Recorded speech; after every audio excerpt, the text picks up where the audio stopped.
it's beyond me. So reports that Snyder himself asked Whedon for help were false. John's one of the studio-appointed babysitters had been planning a Batgirl movie with Whedon, and Snyder and others say Johns recruited him to do rewrites for Justice League. Why Johns was?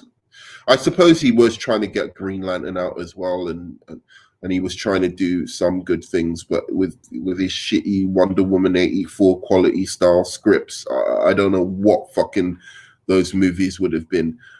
He also, Jeff Johns is an interesting figure because I read his comics and I think I get a grip on his philosophy of how to tell superhero stories. Like, his Shazam is one of the best DC comics ever written. It's straight up. You could literally take it panel for panel, the dialogue, everything, and make that into a film. His Stargirl is pretty good on the CW. I know he was wrote the first episode of that, so he's pretty good. Maybe what it is Jeff Johns stretches himself too far. Maybe that's what it is, but I really don't understand his philosophy. Because the whole rebirth idea that he came up with after New 52 was failing because it was dark bullshit. It was the Zack Snyder of the Snyderverse of DC comics runs, right? Where they made all of the DC universe much darker, and then Jeff Johns came and he spearheaded. He basically spearheaded a reboot which was called Rebirth, and it was so fucking whack. It was so wet and limp-wristed, and it was just it had no fucking balls. It was like, I get it, DC was too dark, and some of the characters are supposed to be hopeful, but it was just cheesy as shit. I remember seeing,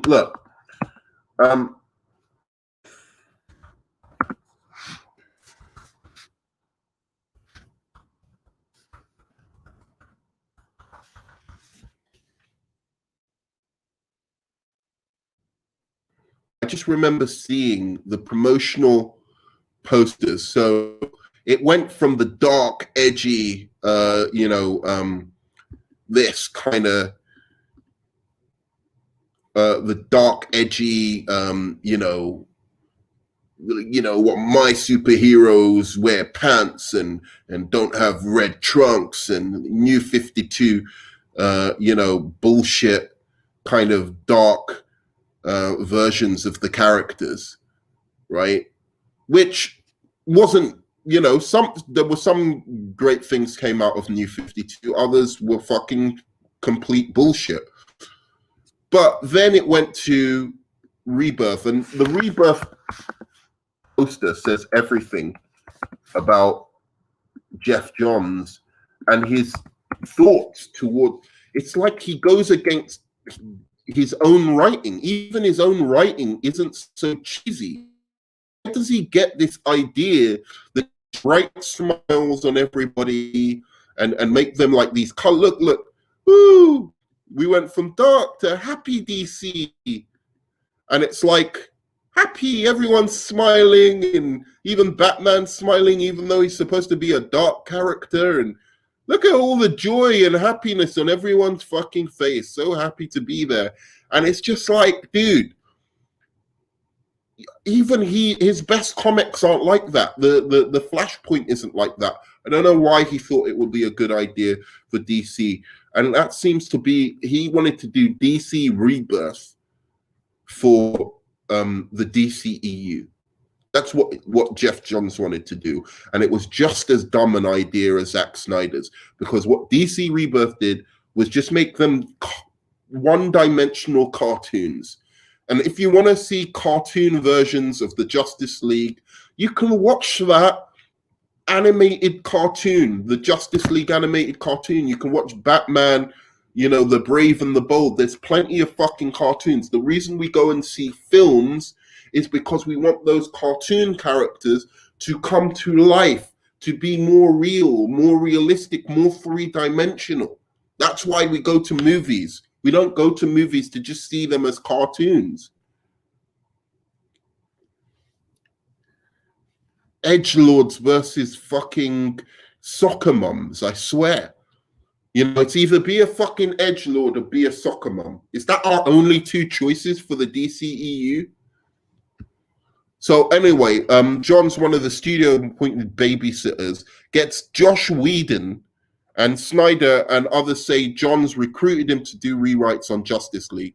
Eventually, Josh Whedon started directing these movies as well, directing scenes, because Zack Snyder says here, you know, I thought maybe he could write some cool scenes. I thought that would be fun, right? So he wanted, he was up for Josh Whedon coming on, but then soon it became clear Warner Bros. Was giving Whedon more and more power. He would not just advise during reshoots, but also do some directing himself. Snyder says he only had a conversation with Whedon about the studio's notes, right? And then, you know, reeling from the death of his daughter, which was terrible, he just gave up, basically. And this is what it basically says. And, you know, what this tells me about the Ray Fisher situation is two people were sent to do their jobs. Josh Whedon was hired and sent to do his job. They were told to do an incredibly stupid thing by Kevin Tsujihara. And instead of Ray Fisher aiming his derision and anger towards those who basically ordered, I don't even think Tsujihara himself was just, you know, Tsujihara is probably listening to investors saying, what the fuck is happening? Why is this, you know, fucking Avengers movie making billions of dollars? But our Batman v Superman movie didn't make billions of dollars. What's going on, Kevin? We didn't make our money back. We invested a lot of money. You told us this kid was the new Chris Nolan. What's fucking going on, man? Why is Avengers making... So even Kevin Tsujihara, it isn't even really his fault. It's the investors' fault. And they had such high-pressure jobs on Justice League to get this thing done, and then they were even handcuffed even more by somebody saying you've got to make the movie 2 hours. Not in my wildest imagination. As much as I think that Jeff Johns has some misguided ideas to how the DCEU should be, not in my wildest imagination would I ever believe Jeff Johns would be behind a 2-hour Justice League movie. This guy lives, breathes, he loves DC. He's got some of the greatest fucking comics. Jeff Johns would sit through a 6-hour Justice League movie if he could. I know that for a fact. He would sit through a 7-hour Superman movie. He is that passionate about these superheroes. So don't tell me that Jeff Johns came up with a 2-hour version of Justice League. It was not Jeff Johns. Jeff Johns did not come up with that plan. That was higher ups doing that plan. And think about it. You're there and the actors are going, oh, well, I need you to keep my scene in, and this scene, and why don't you use the writer, the screenwriter saying, can you use some of my, you know, parts of my screen? Everyone's, you know, a piece of these guys. Of course they're going to become fucking assholes eventually and just go, look, you're complaining every fucking day, Ray Fisher, about like what we have to do. This is what we have to do. We have to cut it down to 2 hours. We're taking people out. You're complaining every day about Josh Whedon. Yeah, and he probably came in and said, oh, I want an investigation done on Josh Whedon after complaining to Jeff Johns every single fucking day. Jeff Johns probably heard him out at first and was like, yeah, man, Ray Fisher. And eventually it just became grating. It's like every day, oh, what does Ray Fisher want today? Is Ray Fisher's back? Ray Fisher wants the secretary of Jeff Johns. Yeah, Jeff, man. It's Ray Fisher again. he's got some complaints about the movie. Oh, he's got some ideas about how the movie wants to go. I talked to him yesterday. I told him, like, dude, we'll try and do our best. Maybe you'll get a director's cut in future. Next day, hi, Jeff Johns. Ray Fisher's here to see you. He has a few more ideas for the movie. Next day, hi, Ray Fisher's here. Josh Whedon really, Ray Fisher's here, and he's got some complaints about, every day. And I'm sure Jeff Johns was like, look, dude, just, try and bear with it. I know he's a bit, And then eventually, what happened was he comes to him with an investigation one day, like, I want Josh Whedon in a formal investigation, and Jeff Johns was just like, dude, who are you? like, dude, who are you? You've just come into acting. You've got the biggest role of your life. Just sit back, grin and bear it, and take your money. Otherwise, you're probably not going to work in Hollywood again. That's probably what he said, and he's right. If you keep kicking up a fuss like this, he's being proven right now, Ray Fisher. Right fucking now. Jeff Johns' advice to you, not a threat, his advice to you is being proven right. Because nobody wants to fucking work with you, Ray Fisher. Nobody wants to work with you, Ray Fisher. You've got a little series coming up. Good on you for that. I hope to God, because you are a talented brother, I hope to God you get more work in future, and you learn to temper your ego, right? There are times when there is racism in the world, when people are racist to us, and it's horrible. And I will support you. If you bring out evidence and show me these motherfuckers were racist, I will be behind you every step of the fucking way, Ray Fisher. But you haven't done that. And everything this is telling me, everything it looks like, shows me that guys were basically paid to be assholes to Zack Snyder. They were told, Johns, and then they were used as sacrificial lambs when the Justice League didn't work. He was head of DC, Jeff Johns. Jeff Johns greenlit Aquaman, $1 billion. Jeff Johns greenlit Shazam, critically acclaimed. Jeff Johns worked behind the scenes of Wonder Woman, did well on that movie. Jeff Johns has more hits than he has fucking misses as a producer, as the head of DC.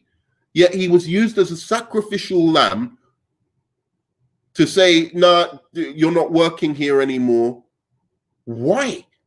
You are the ones who told him you want to have a more commercially successful movie. You were the ones who were saying, oh, Avengers made $1 billion. The investors and Kevin Sugihara, Avengers made $1 billion. Why isn't our franchise making $1 billion? You were the ones who planted that idea in Jeff Johns' head. So Jeff Johns says, oh, well, we want our movie to be more like Avengers. What can we do? Why don't we hire the director of Avengers? Seems like a sensible idea to come fix the Justice League. That ain't his fault. That's your fault. You're the ones. And you probably, I bet they were so enthusiastic when he fucking said that. I bet nobody shot him down. Nobody said, oh, you know what? That Zack's vision and Josh Whedon's vision, you think he can really do that? On like, I mean, we've only got 20 million more we can spend on this movie. You really think he can change the movie that much and come up with a 2-hour movie out of a 4-hour fucking cut? And it's so fucking bizarre. And they were probably enthusiastic and telling Jeff Johns, yeah, brilliant idea. Man, how did you think of that? What a fucking cunning. And then they threw him under the bus when the fucking movie failed. Oh, it was Jeff Johns' fault. He was the one who suggested Josh Whedon. Forgot everything he did on Wonder Woman. Forgot everything he did on fucking the Shazam movie. Forgot everything he does on Aquaman. that made $1 billion. And I don't like Aquaman. I think it's trash. I think it's more cartoony garbage. I don't know how it fucking made $1 billion, but that's $1 billion Jeff Johns movie. I'm sorry. So, I don't know if he would have figured it out eventually, but essentially his DC fucking movie, his DC movies, I think would have started losing money, basically, Jeff Johns eventually, but it hadn't quite yet. We can't say that of Jeff Johns movies when he was fired. Wonder Woman 1984 is a good indication of where he was going, but as far as the movies that really haven't worked, they haven't been Jeff Johns movies. They've been Walter Hamada movies that are trying to be like fucking Marvel. His Joker movie worked, but his fucking Walter Hamada's Birds of Prey, bullshit. His fucking, I know, everyone's excited about this Suicide Squad. I think it's going to be trash, bro. But anyway, keep your eyes peeled on that fucking bullshit. And I think also the rest of his movies, I'm just not going to be... The only one I'm looking forward to, The Batman. Because once again, DC understands with The Batman how to get it right for some reason. All right. So I want to see if there's anything else relevant to talk about here. But essentially, from what I've read here, the be-all and end-all of it, of this Fisher investigation and everything that happened, is that this was just a tough production and Ray Fisher can't get over it, and it's stupid. He's one of the most talented actors amongst them, and he's wasting his life fighting some bullshit. These people aren't fucking Harvey Weinstein. Jeff Johns isn't Harvey Weinstein. Josh Whedon, as bad as he isn't Harvey Weinstein. He isn't like a fucking, monster behind, closed doors, fucking, who's the X-Men director? He's not inviting little boys to pool parties. He's not, he's nothing. He's just a little douchebag. That's all he is. Why are you wasting your time fighting this fucking guy? And I want to finish off with one more person. Sorry, before I go, there's one more person that needs to kind of shout out here, which is Toby Emmerich. So Toby Emmerich is even interviewed in this. And basically, Toby Emmerich himself says that he supported the Snyder Cut. He supports the Snyder Cut coming out. So where does it say? So once again, somebody who is the target of Ray Fisher is someone, he's saying how, Toby Emmerich owes him an apology and you don't know how high this goes and all of this fucking bullshit. Toby Emmerich came up on this and said, I've been saying, yeah, I want to see how this works out. By the way, there's also a brief bit about the Snyder fandom, and I've had back and forth with Snyder fans, and they're fine. They're fine. There's a bunch of sensitive people on the internet who don't understand when they get some stupid death threat or some bullshit and somebody telling them, oh, just ignore it. Who gives a fuck? It's on Twitter. I don't let it bother me one single bit. Somebody could say they fucked my, dead family member, and I wouldn't give a fuck if it's on the internet.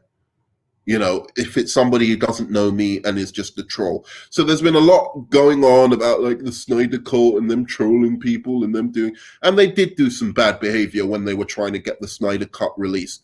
But I've gone back and forth with MCU fans. And if the MCU was being criticized, even when, fucking masters of cinema come out like Scorsese, and you have MCU fans telling Scorsese, complaining like, you're just a has-been, and you're just this and that, to people who like basically say the MCU movies, rightly, I think, are but basically theme park rides with little artistic fucking merit. So the MCU fans are fucking toxic as well. So there's a lot of toxicity going around. I've gone in it with MCU fans, and they are just as frustrating as Snyder fans. And most of the Snyder fans I talk to are very, very nice and polite. And I put my thing forward. I've had a lot of people on this channel, and I put my view forward. They put their view forward, and they're very nice. So this whole thing, I'm just ignoring about like the supposed toxicity of the Snyder fans. It's like if somebody sends you a fucking threat because of a movie, and you know they're just a little person who can't really do anything about it, just fucking block them and get on with the rest of your life. Everyone famous probably gets death threats for some bloody reason because people are idiots. And then there's the last thing that this article talks about, which is as I said, so Toby Emmerich, chairman of Warner Brothers Pictures, called Snyder with an offer. Let's try it again. A lot of people at the company, myself included, always felt badly that Zack didn't get to finish his vision of this film because of the circumstances, says Emmerich. And so if there was a way to try to make it logistically and financially possible, which HBO Max did, and Zack had a willingness to do it, it seemed like a win for everybody. That's the enemy of Ray Fisher, Toby Emmerich, the big enabler, the one sending racist notes. That's him. Now, of course, this could just be, Toby Emmerich putting on a mask and really is an asshole behind the scenes. But if that's the case, Ray Fisher, show us the fucking evidence for it. Just show us the fucking evidence. And that's all I have to say. This Vanity Fair article was pretty fucking decent. And I dedicate the Autumn, Zack Snyder's daughter, suicide.